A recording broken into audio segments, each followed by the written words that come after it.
नमस्कार, स्वागत है हमारो राजस्थान में। श्री क्षेत्रीय मेवाड़ा कलाल समाज विकास संस्था सोजत परगना सियाट में आयोजित सामूहिक विवाह सम्मेलन में 37 जोड़े परिणय सूत्र में बंधे। वर वधु को पूर्व कैबिनेट मंत्री लक्ष्मी नारायण दवे, पूर्व सोजत विधायक संजना आगरी, पुख सिंह रूंदिया, राजेश अग्रवाल, सोहन लाल मेवाड़ा आदि अतिथियों ने वर वधु को आशीर्वाद दिया।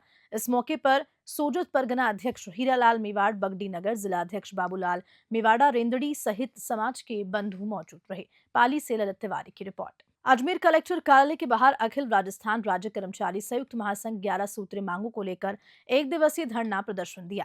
जिला अध्यक्ष भवानी सिंह राठौड़ व जिला मंत्री दीपक चौधरी ने मीडिया से रूबरू होते हुए क्या कहा, देखिए इस रिपोर्ट में। आज राजस्थान के प्रत्येक जिले में अखिल राजस्थान राज्य कर्मचारी संयुक्त महासंघ की ओर से प्रत्येक जिला मुख्यालय पर एक दिवसीय धरना दिया जा रहा है। इसमें मुख्य रूप से जो श्री खेमराज चौधरी जी की जो कमेटी की जो रिपोर्ट सार्वजनिक हुई है, उसमें कर्मचारियों को ठगा गया है। कर्मचारी लंबे समय से मांग कर रहे थे वेतन विसंगति की, लेकिन इसमें किसी भी कर्मचारी कैडर का कोई भी वेतन विसंगति के बारे में सिफारिश नहीं की गई है। अतः प्रदेश के सारे कर्मचारियों में भारी रोष, आक्रोश और निराशा व्याप्त है। इसलिए आज हम अजमेर के कर्मचारी यहाँ जिला मुख्यालय पे एक दिवसीय धरना दे रहे हैं। कलेक्टर साहब को हमने ज्ञापन दिया है मुख्य सचिव के नाम कि हमारी जो भी 11 सूत्री मांगे हैं उनका जल्दी से जल्दी निराकरण सरकार करें। क्या क्या है मुख्य मांगे, कुछ बताइए। मुख्य मांग हमारी जैसे सबसे पहले तो जो वेतन विसंगतियां हैं, विभिन्न जो हमारे कैडर हैं, जो समान वेतन, समान काम तो समान वेतनमान होना चाहिए, वो हमारा समान वेतनमान नहीं है। दूसरी बात है जैसे 11 सूत्री मांगों के अंदर जैसे पुलिस विभाग है, पुलिस कर्मियों को भी इनको वो डे ऑफ देना चाहिए, साप्ताहिक अवकाश नहीं दिया जा रहा है।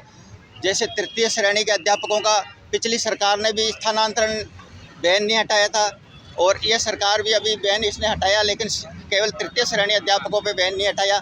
तो उसके भी हम उन 11 सूत्री मांगों में से एक मांग ये भी है कि तृतीय श्रेणी अध्यापकों का भी ट्रांसफरों पे बैन हटाया जाए। और इस तरीके से हमारे विभिन्न 11 सूत्री मांगे हैं।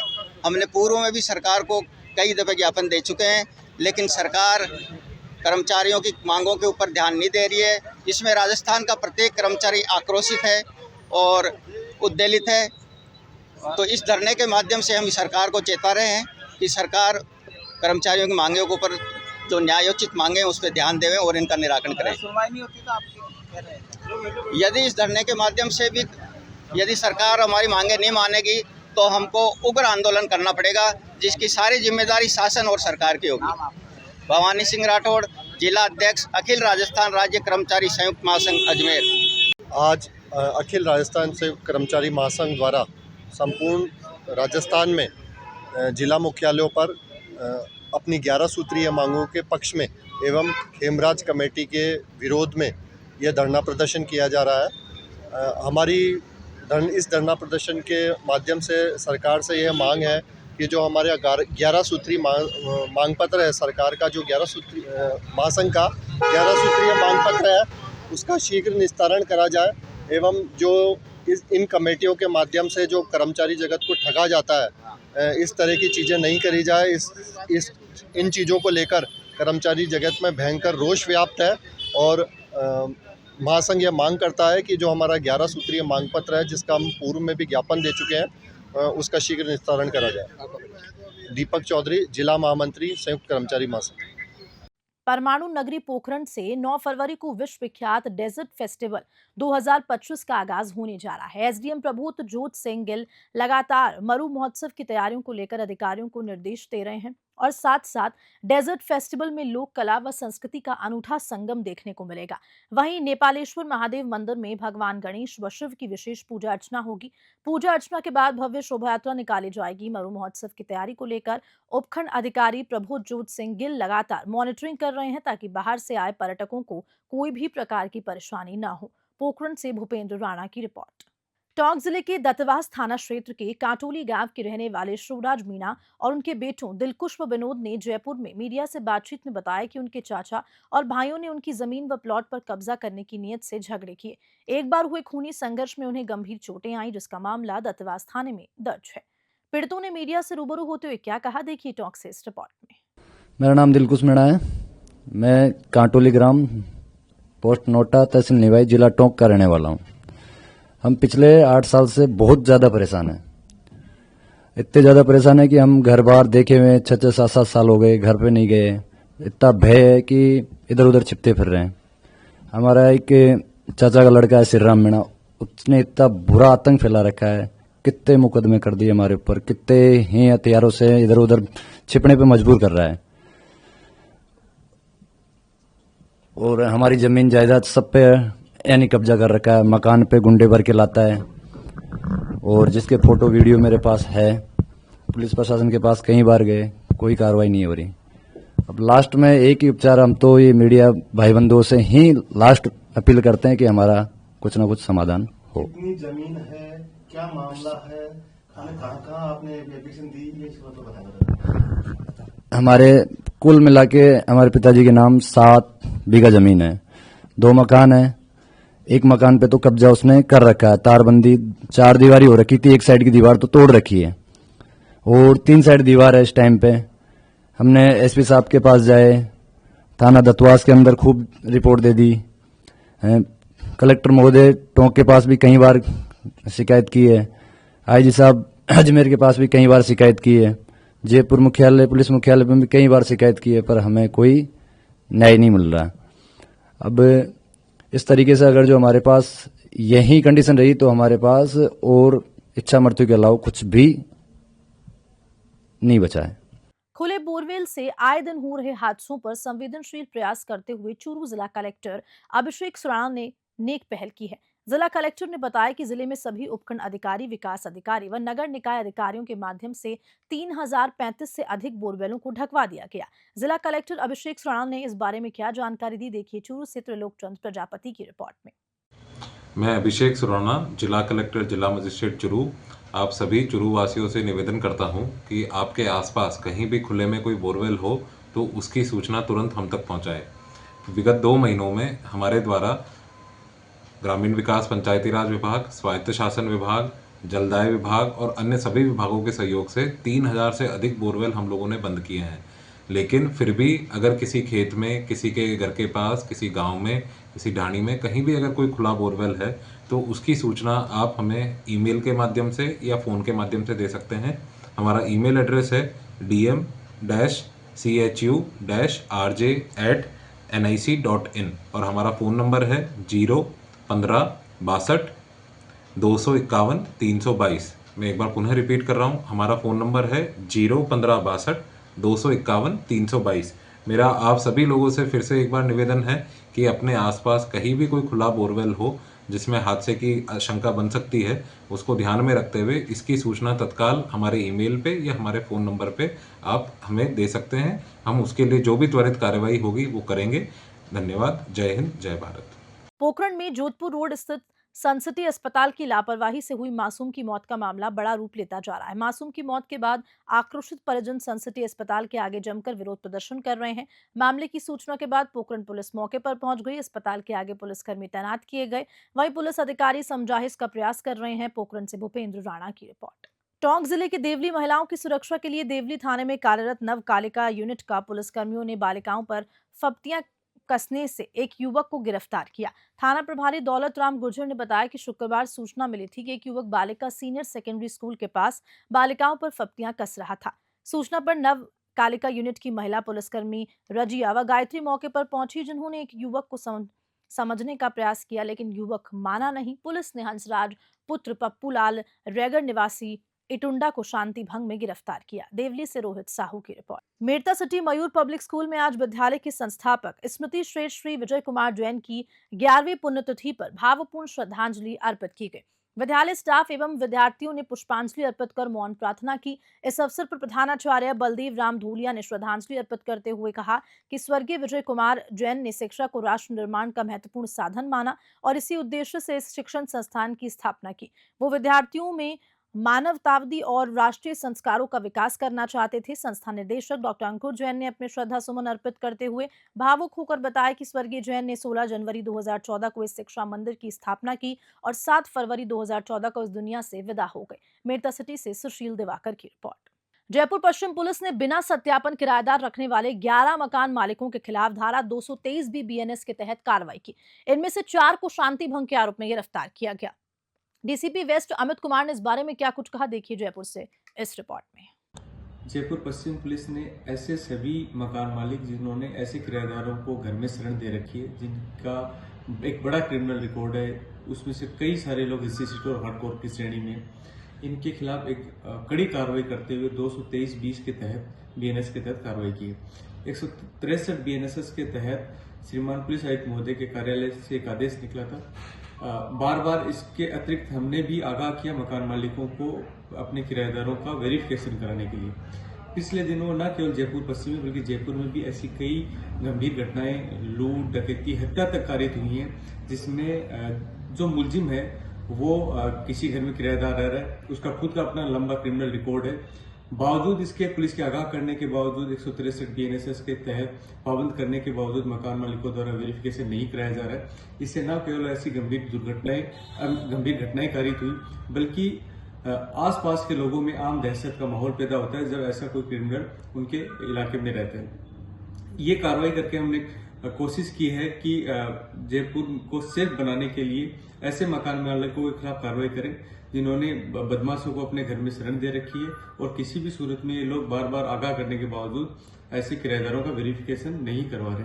हम सभी मकान मालिकों से अपील करते हैं कि आपके घर में जो भी किराएदार आ रहा है उसका पुलिस वेरिफिकेशन कराएं। कई बार ये भी हो सकता है कि आप वेरिफिकेशन कराएं तो आपको पता चले इनके खिलाफ अलग अलग जिलों में कोई लूट, डकैती जैसे प्रकरण तो दर्ज नहीं है, ताकि आप उसको किराएदार के रूप में रखने या न रखने का निर्णय ले पाए। ऐसे में हमने कार्रवाई करते हुए 11 मकान मालिकों के खिलाफ अलग अलग थाना क्षेत्र जिसमें करधनी, बिंदायका, मुरलीपुरा इत्यादि थानों में कार्रवाई की है। एएफजीटी, सीआईडी, सीबी जयपुर व दौसा पुलिस ने संयुक्त कार्रवाई करते हुए अंतर्राज्यीय गिरोह के 3 बदमाशों को गिरफ्तार कर उनके कब्जे से 386 कट्टों में भर कर ले जाया जा रहा 7002.710 किलोग्राम अवैध डोडापोस्त के डंठल सहित एक कंटेनर व एक इनोवा कार को भी जब्त किया। कंटेनर में छिपा कर ले जा रहे अवैध मादक पदार्थ डोडापोस्त की अंतर्राष्ट्रीय कीमत करीब 12 करोड़ रुपए बताई जा रही है। पूरे मामले की जांच सिकंदरा थाना अधिकारी अशोक चौधरी के द्वारा की जा रही है। एसपी सागर राणा ने मीडिया को मामले पर क्या जानकारी दी, देखिए दौसा से अनूप पाटोदिया की रिपोर्ट में। तो सबसे पहले तो जो पूरी कार्रवाई की गई है, ये हमारे एडीजी क्राइम दिनेश एमएन जी, हमारे आईजी जयपुर अजयपाल लांबा साहब और हमारी जो पूरी टीम है, समस्त अच्छे से कोऑर्डिनेशन हुआ था। और कुछ समय से इस प्रकार की इनपुट्स आ रही थी कि इस प्रकार से कुछ जो नारकोटिक्स सब्सटेंसेस हैं उनका मूवमेंट है। तो कल की बात है, लगभग 3:30 बजे, 6 तारीख 3:30 बजे के करीब इस प्रकार की इत्तला थी कि एक कंटेनर है, उसको एक इनोवा एस्कॉर्ट करके ले जा रही है। कर्नाटक नंबर का तो कंटेनर था और एमपी नंबर की इनोवा थी। तो इसको हमने एनएच के पास जो सीकरी मोड़ है, तो वहाँ पर हमने इसको इंटरसेप्ट किया, इसको रुकवाया गया। जो ड्राइवर थे, खलासी थे, वो जो नॉर्मल रूटीन सवाल थे उनके जवाब नहीं दे पा रहे थे। फिर जब ट्रक की तलाशी ली गई तो उसमें से 386 कट्टे अवैध डोडापोस्त पाया गया, जिसका जब वज़न किया गया तो लगभग 7000 किलो डोडापोस्त उसमें पाया गया था। क्या कीमत होगी मार्केट में उसकी? मार्केट में जो उसकी कीमत है वो लगभग 12 से 15 करोड़ के बीच में कहीं आके जा रही है। इसका जब फर्दर थोड़ा सा अभी इंटरोगेशन किया गया है तो प्रथम दृष्टया ये पाया जा रहा है कि ये रांची जो झारखंड में है वहाँ से इसको लाया जा रहा था, और जो फाइनल डेस्टिनेशन थी वो जोधपुर में किसी जगह की थी, वो भी हम डिस्क्लोज़ नहीं कर रहे हैं फॉर फर्दर इन्वेस्टिगेटिंग रीजंस। 3 लोगों को अभी तक अरेस्ट किया गया है। इसमें तीनों एमपी के हैं। जो उनकी डिटेल्स हैं वो वाया प्रेस नोट आप सब लोग से शेयर कर दी जाएंगी। तो ये पूरा कार्रवाई रही। 3 लोगों में कौन कौन शामिल हो सकते हैं? और 3 लोग इसमें शामिल हो सकते हैं। कंटेनर का चालक, खलासी और जो इनोवा का ड्राइवर है वो अभी हमने डिटेल किया है। साथ में जो कार चलती है उसका क्या रोल रहता है, किस तरीके से? ये यूजुअली एस्कॉर्ट के रूप में यूज़ की जाती है। ये थोड़ा सा डिस्टेंस आगे चलती है ट्रक से। मेनली जो अभी तक के एक्सपीरियंस में पाया गया है वो यही है कि अगर सामने कोई नाकाबंदी हो रही होती है या कोई पुलिस के आगे कार्रवाई हो रही होती है तो एस्कॉर्ट जो होती है इनकी, वो जो जिस वाहन में माल होता है उसको इन्फॉर्म कर देता है और वो वहीं से या तो यूटर्न करके निकल जाता है या फिर गाड़ी को कहीं पे छुपा देता है। आर्मी का स्टिकर भी कुछ यूज करते वो इन्वेस्टिगेशन के अंदर आ जाएगा बाकी चीज़ें। थैंक्स। इसमें बड़ी कोई गिरोह गैंग ऐसे बड़ी वही है, वो आगे इन्वेस्टिगेशन किया जा रहा है क्योंकि अंतर्राज्यीय गिरोह है, तो किस प्रकार से कहाँ कहाँ का संलिप्तता है किन किन लोगों की और इनका जो रूट्स हैं वो सब आइडेंटिफाई किए जा रहे हैं। सवाई माधोपुर जिले में पुलिस के सुस्त रवैये के चलते इन दिनों चोरों के हौसले बुलंद हैं। चोर बेखौफ होकर जिला मुख्यालय सहित ग्रामीण क्षेत्रों में आए दिन चोरी की वारदातों को अंजाम दे रहे हैं और इसी कड़ी में चोरी की घटना से आक्रोशित खिरनी गांव के ग्रामीणों ने आज जिला कलेक्ट्रेट पहुंचे, जहां पर उन्होंने कलेक्ट्रेट के समक्ष प्रदर्शन कर कलेक्टर व पुलिस अधीक्षक को ज्ञापन दिया। ज्ञापन के माध्यम से ग्रामीणों ने खिरनी स्थित सत्यनारायण मंदिर में हुई चोरी की वारदात का खुलासा करने की मांग उठाई। खिरनी के ग्रामीण कैलाश नारायण सैनी ने मामले पर क्या जानकारी दी, देखिए सवाई माधोपुर से राकेश चौधरी की रिपोर्ट में। ग्राम खिरनी में सत्यनारायण मंदिर माली समाज का, जिसमें 2 तारीख को एक छात्र चांदी के मुकुट और कुछ सामान चोरी हुए थे, उसकी रिपोर्ट बोली के ग्रामवासियों द्वारा बोली में कराई गई थी। उसके पश्चात आज तक कोई कार्रवाई नहीं हुई। इस संबंध में आज श्रीमान जिला कलेक्टर एवं पुलिस अधीक्षक से कार्रवाई हेतु प्रतिनिधिमंडल मिला गया। कैलाश नारायण सैनी, जिला अध्यक्ष खुले आरक्षण संघर्ष समिति। करौली जिला प्रशासन, बाल अधिकारिता पुलिस विभाग, जिला विधिक सेवा प्राधिकरण, नेहरू युवा केंद्र एवं एक्शन एड यूनिसेफ करौली के संयुक्त तत्वावधान में पुलिस थाना सपोटा में सीएलजी सदस्य, पुलिस मित्र, सुरक्षा सखी, ग्राम रक्षक, सामुदायिक लीडर्स एवं व्यापार मंडल के सदस्यों के साथ जिला युवा अधिकारी शरद त्रिपाठी की अध्यक्षता में बैठक आयोजित की गई।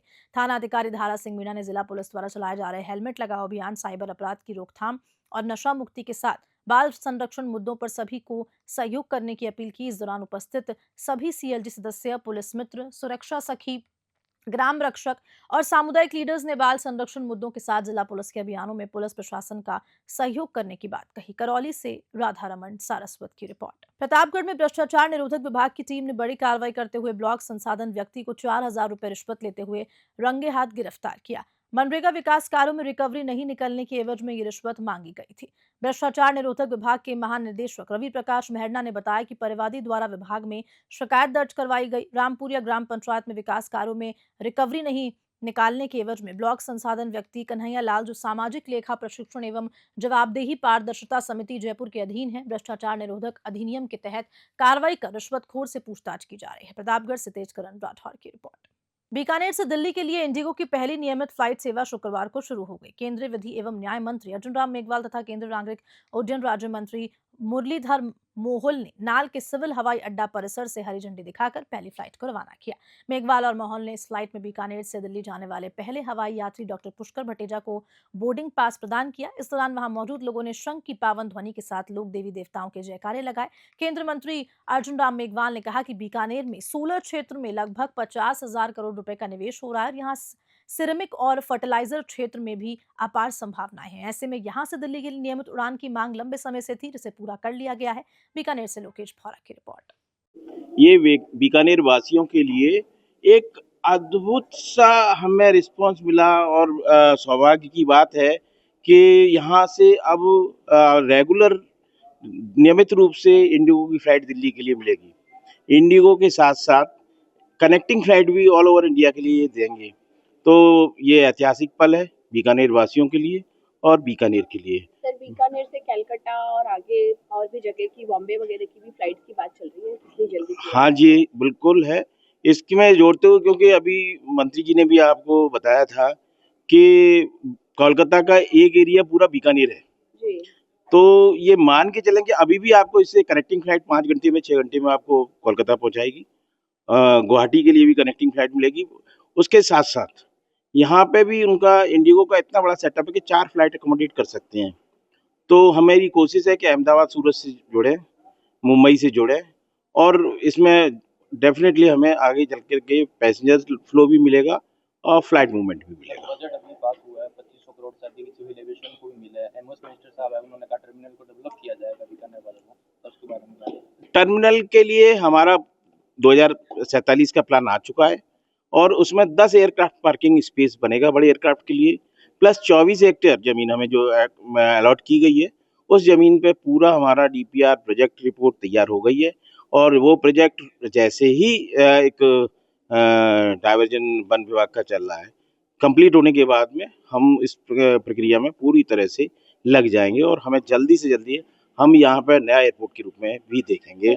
बीकानेर एयरपोर्ट को उड़ान योजना के अंतर्गत भी आता है, उड़े देश का हर नागरिक, हम पहले भी इससे बात कर चुके, तो उसको लेकर के और क्या डेवलपमेंट्स की बात है? उसमें हमारे पास में 2 सेक्टर मिले हैं, जिसमें एलायंस एयर उड़ा रहा है और अभी कुछ तकनीकी एयरक्राफ्टों की वजह से उनके पास में एलायंस, लेकिन जयपुर के लिए हम प्रयासरत हैं। मैंने मंत्री जी से भी वार्ता की थी कि RCS में जो 3 दिन की फ्लाइट है जयपुर की, वो हमारा फुल लोड जा रहा था, एक भी सीट खाली नहीं जा रही थी। तो हम यही कोशिश करेंगे कि अगले महीने तक हमें फिर से रेगुलर एक फ्लाइट जयपुर की मिल जाए RCS में।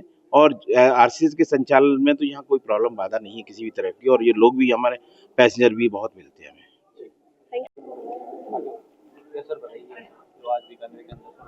हाँ, सो बीकानेर की ये इंडिगो की पहली विमान है। ये सेवाएं पूरे हफ्ते भर रहेगी और कोशिश ये रहेगी कि आगे से आगे हम बीकानेर से बाकी जो सिटीज़ हैं भारत की उनको कनेक्ट करें। चेन्नई है, बॉम्बे है, गुवाहाटी, कोलकाता, इन सब, ताकि बीकानेर के लोगों की जो इतनी दूरी की जो समस्या है वो कुछ ही घंटों में पूरी हो जाए। समय क्या रहेगा?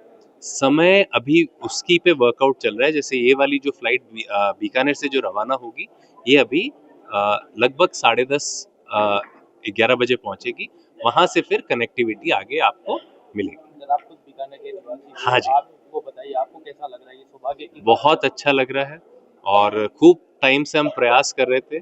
फिर एयरपोर्ट अथॉरिटी की तरफ से भी हमें मदद मिली। अर्जुन राम जी मेघवाल जी ने भी बहुत इस पे पूरा प्रयास करा और आज आपने देखा होगा कि विमान मंत्री भी आए थे बीकानेर, तो उन सब ने बोला है और जल्द से जल्द यहाँ टर्मिनल भी बनाने का निर्णय लेने वाले हैं। तो जैसे ही टर्मिनल बनेगा, बड़ी फ्लाइटें चालू होगी और बीकानेर की कनेक्टिविटी और ज्यादा होगी। उन्होंने कहा कि इसमें जमीन यहाँ पर बहुत है और इसको बड़ा डेवलप किया जाएगा। हाँ जी, और इसके साथ साथ में जो एक उड़ान योजना है, हाँ, तो केंद्र सरकार की, उसको लेकर सर आप क्या कहेंगे? उसको लेके ये है कि सारा इन्होंने प्लान करा है। जमीन जो है वो भी अभी उन्होंने पूरा प्लानिंग फेज में डाला है और ज़्यादा से ज़्यादा जो अपने बीकानेर से, जो बीकानेर के लोग बाहर रहते हैं ज़्यादातर, जैसे गुवाहाटी, कलकत्ता, चेन्नई, उन सब की हमेशा ये रहती है कि बीकानेर आने जाने में उनको बहुत समय लगता है, तो ये दूरी बहुत अब कुछ घंटों की रह जाएगी। एज ए प्रोफेशनली आपसे बात करें, यंग यूजर, हाँ, इस लाइन पर आने के लिए हमारे युवाओं को क्या संदेश देना चाहिए? युवाओं को यही है कि बहुत ही इजी है। आपको 12th में फिजिक्स मैथ्स चाहिए, आपको फिजिक्स और मैथ्स में एकदम उत्तीर्ण होना पड़ेगा, पढ़ाई अच्छी तरह से करनी पड़ेगी और फिर जो भी फ्लाइंग स्कूल है, मैं बीकानेर का ही हूँ, किसी को कोई भी इंफॉर्मेशन चाहिए हो हमेशा अवेलेबल होगा उसके लिए। मेरा नाम कैप्टन आदित्य विजय बोत्रा। जी सर, बताइए, इंडिगो की फ्लाइट बीकानेर के अंदर चालू हुई है, लंबी दूरी की फ्लाइट है सर, क्या कह रहे हैं? बहुत सालों से इसकी डिमांड है। हमारे वरिष्ठ नेता, वरिष्ठ मंत्री माननीय अर्जुन जी मेघवाल, इनकी एक कल्पना थी, उनका ये प्रयास था कि बीकानेर जैसा ये हमारे देश में जो एक ऐतिहासिक और संस्कृति की समृद्धि से बना हुआ ये शहर है, इसको पूरे देश से कनेक्ट करना है। तो इसे एक अच्छी तरह से इस हवाई मार्ग से कहीं ना कहीं दिल्ली हो, कोलकाता हो, इसी शहरों से जोड़ना चाहिए। तो मुझे लगता है कि उनके प्रयास जो होते हैं उनको अभी यशस्वी हो रहे हैं। आज इंडिगो की flight Delhi to Bikaner, Bikaner to Delhi के लिए आज शुरू हो गई। तो मुझे लगता है कि एक अच्छा जनप्रतिनिधि के नाते इस शहर के प्रति जो उनकी भावना है वो इससे प्रतीत होती है कि मेरा शहर और ये जो शहर की विरासत है ये पूरे देश में पहुंचे। तो मुझे लगता है कि उनको मैं हृदय से धन्यवाद दूंगा, उनका अभिनंदन भी करूंगा। सब बजट के अंदर 2400 करोड़ से अधिक मिला है सिविल एविएशन को, सर क्या कहना चाहेंगे? उड़ान परियोजना सिविल एविएशन सेक्टर में अगर हम देखते हैं तो पिछले 10 साल में बड़ी क्रांति हुई, माननीय मोदी जी के नेतृत्व में बड़ी क्रांति हुई है। हमें मालूम है कि पिछले 10 साल के पहले इस देश में केवल 57 एयरपोर्ट से, आज अगर हम देखते हैं तो 157 एयरपोर्ट्स ने पूरे टोटल बन गए। हमने वायुयान विधेयक लाया, सी पॉलिसी में बदलाव लाए, ड्रोन पॉलिसी लाई। आज उड़ान के माध्यम से पूरे देश में तकरीबन 600 के ऊपर आज हमारे रूट्स बने हुए हैं। अगले इस बजट में भी हमने देखा है कि अगले 4 साल में, अगले 5 साल में तकरीबन 4 करोड़ नए लोग उड़ान के माध्यम से जुड़ जाएंगे। 120 नए सेंटर्स कनेक्टिविटी के लिए यहाँ पे खड़े किए जाएंगे और मुझे लगता है कि ये बड़ी क्रांति मोदी जी के नेतृत्व में सिविल एविएशन में हो रही है। बिल्कुल बिल्कुल बिल्कुल, देश के हर एक कोने से मोदी जी कहते हैं कि उड़े देश का आम नागरिक, इसीलिए आप हवाई चप्पल पहनने वाला अब हवाई सफर करेगा। और ये जो उन्होंने कहा था वो असल में दिख रहा है कि आज उड़ान के 600 उड़ानें यहाँ पे उड़ान के माध्यम से हो रही है। आगे जाके मैंने अभी बोला है कि 1.5 करोड़ अभी तो लोग उड़ान से जुड़े हुए, आगे 4 करोड़ लोग 5 साल में जुड़ने वाले हैं। Thank you. नोएडा जो है सबसे बड़ा, एशिया का सबसे बड़ा बनेगा इंटरनेशनल। बिल्कुल, बहुत जल्दी बनेगा। नोएडा का है और नई मुंबई का एयरपोर्ट बहुत ही जल्दी लोगों के लिए ओपन होगा, ऑपरेशन में आएगा। समाज में बढ़ती दहेज प्रथा के बीच नागौर जिले के धांधलास गांव के छरंग परिवार ने एक अनुकरणीय उदाहरण प्रस्तुत किया। प्रदेश किसान आयोग के अध्यक्ष सीआर चौधरी और रियाबड़ी के पूर्व प्रधान सुशील कुमार चौधरी ने अपने पौत्र के विवाह को पूरी तरह से दहेज रहित रखा, जिससे समाज में सकारात्मक संदेश दिया। इस शादी में शगुन के रूप में केवल 1 रुपया और नारियल देकर विवाह की सभी रस्में पूरी की गई। इस सादगीपूर्ण और प्रेरणादायक विवाह समारोह में सैकड़ों गणमान्य लोग, रिश्तेदार और ग्रामीण उपस्थित रहे, जिन्होंने इस पहल की भूरी भूरी प्रशंसा की। किसान आयोग अध्यक्ष चौधरी ने कहा कि विवाह सादगी और आपसी प्रेम का प्रतीक होना चाहिए, न कि आर्थिक लेन देन का माध्यम होना चाहिए। मेरठ सिटी से सुशील दिवाकर की रिपोर्ट और इसी खबर के साथ बुलेटिन में इतना ही। नमस्कार।